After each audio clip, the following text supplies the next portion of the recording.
Muri mutya kansuye muri bulungi. Route 1 ntuse ne video munsonyiwe okubanga enaku zino mbadde from your video olw'ensonga nti badde busy olunaku lwa leero njagadde tulabe ku tool emu eri useful ekuyambako okutangira obuzibu obubeera ku public networks oba okupreventinga tracks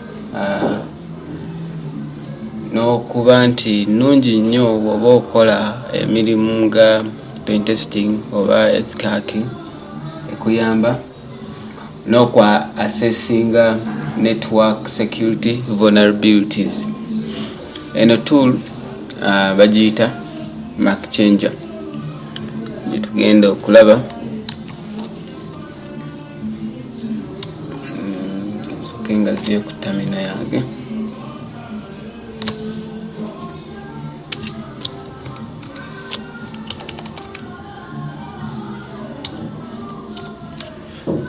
Bagiyita Mark Changer.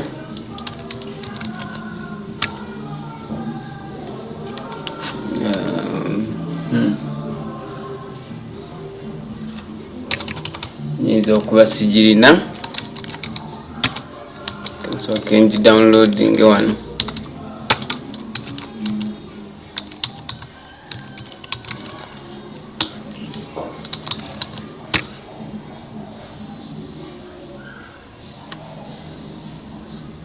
Is already mweri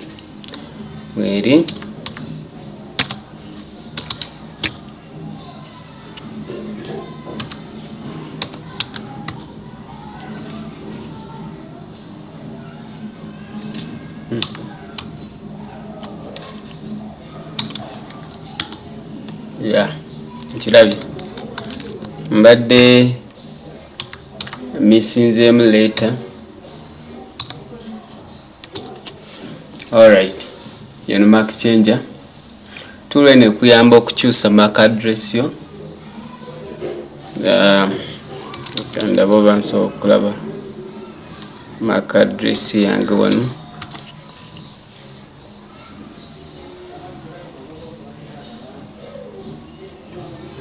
Okay, tukole bwe tuti. So ekuyamba okukyusa MAC address yo. Twina V a printing a help, I mean H a printing a help eno gyenkozesa tak H zetugenda okozesa. Tugenda kozesa eno gye tugenda okulaba. Tugenda kozesa eno ne option endala gye tuyinza okozesa P zetugenda okozesa. Tetugenda kikola nga tugenda kukola just basics zetugenda okugendamu. Osobola ogikozesa n'okuzimba MAC address yo. Leka nsooke nkulage MAC address wetukola Mark Changer S nina okuspecifyinga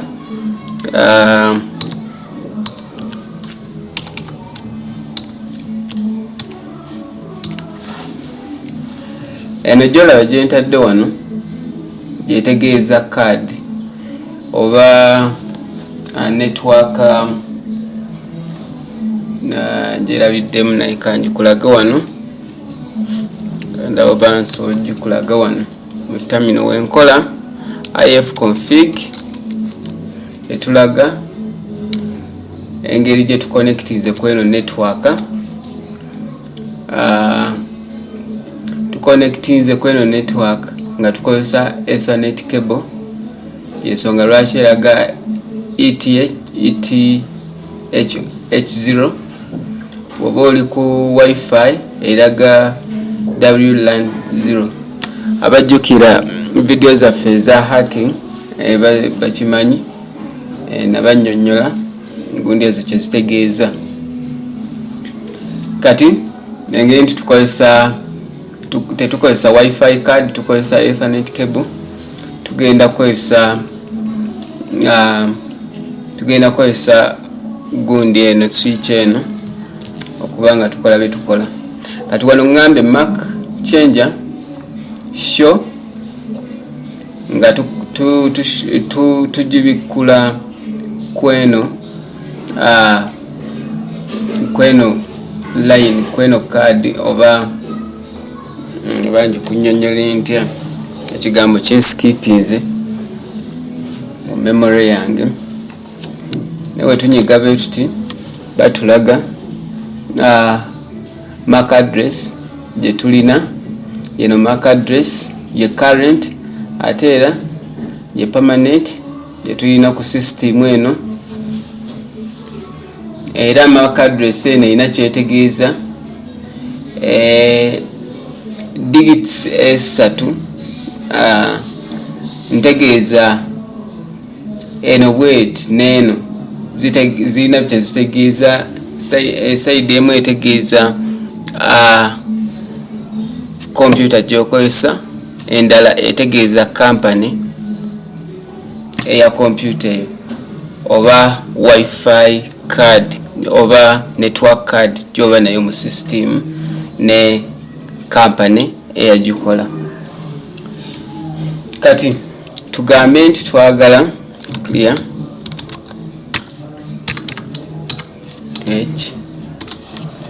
tugambe nti twagala kukyusa MAC address tukozesa eri random. Nga bwe banyonyodde kino kikuyamba okubeera ku network omuntu obutadetectinga address yo MAC address yo. Kikuyamba omuntu obutamanya computer gy'orunning nga woba oli ku network gy'oteeka kasa. MAC address naye yamba ku privacy, keeping a privacy yo naddala ku public networks. Kati okukyusa MAC address yo era syntax nyangu sinzibu. MAC address A then noteekawo th0 wobeera ng'okozesa wifi tugambe ku laptop naye nga tokozesa ethernet cable then okozesa WLAN 0 naye nkozesa ethernet. Kati wenyiga wano bandaga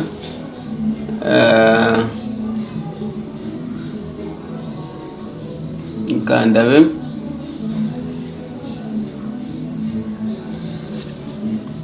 could not change permission.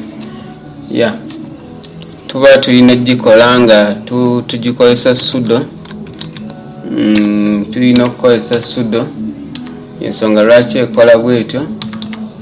Kati eno command yaffe tugiwe root permission sudo MAC changer ne card gye twagala. Kati wano ekyuse ekulaga yeno current eno permanent eno new. Kati tusooke tugezeeko kukola MAC changer. In fact kankyuse terminal eno. Okay, njiteeke mu root MAC changer. MAC changer show th0. Kati ojjukira nti tugambye sudo MAC changer another twagamba MAC address endala. Kati wanne tulaga nti eno current yeriko sawa zino, netulaga permanent yeno computer gyendi okurunninga, netulaga ne new sawa zino eriko. New yeno eva ya company eno gye tulaba eno company name. kati wano ne batugamba nti currently tukyusiza MAC address yaffe efuuse eno naye permanent yaayo yeeno. Eno tebagiraba, eno yegenda okuba nga yeeraga buli wamu. We tukola MAC changer, MAC changer L akatulabe zino zonna company zetuyinza okukyuzingako woba oyagala ku constructing eyo kuwo nakyo osobola okukikola. Osobola okulonda wano enamba eno, waliwo option gyengenda okulaga MAC changer H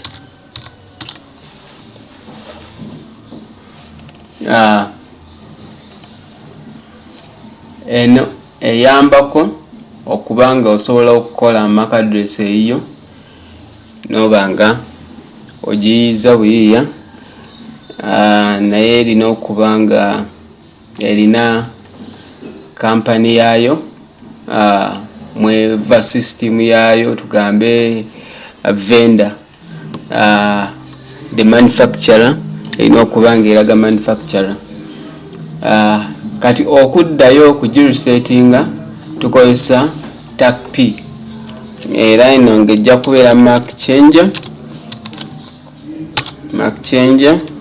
P F0. Kati bagamba nti eno current yebaddeko gye tubadde tukozesa, eno permanent ekyuse kati yeeno olw'ensonga tukoze P. Era woddayo n'okola show MAC changer ejja kulaga nti ezzeeyo nga weebadde. Kale yeyo kundi gyembadde njagala obbalaga olunaku lwaleero, mbadde njagala mbalaga just basics ekuyamba naddala nti ng'oli oyagala kukwipinga privacy yo ku networks ezimu zoteesiga. Era woba okozesa MAC changer at least encouraging at least okozeseeko ne VPN. Omuntu ayinza obutamanya MAC address yo naye ate ayinza okumanya woli region woli okusinziira ku IP address. Kwa IP address ebiseera ebimu esobola okulanga n'ekifo, in fact eranga ekifo woli, eyinza okulanga ekibuga oba state woli. Kati ate oba okyusiza MAC address no spoofinga oba n'okweka ne IP address yo, ate kiba kirungi, naye olina okwegendereza nti n'abantu bokkiriza okulaba MAC address yo mu kino otegeeza VPN zokkiriza balabe IP address yo bagikeeping kubanga buli wokozesa VPN y'omuntu obanga muwadde olukusa ku IP address yo. Kati n'ekyo olina okwegendereza nti si buli VPN gy'olaba nti nnungi gy'oli. Ekyo mbadde ngezaako otegeeza. Kale mwebale nnyo, mubeere bulungi, mweraba.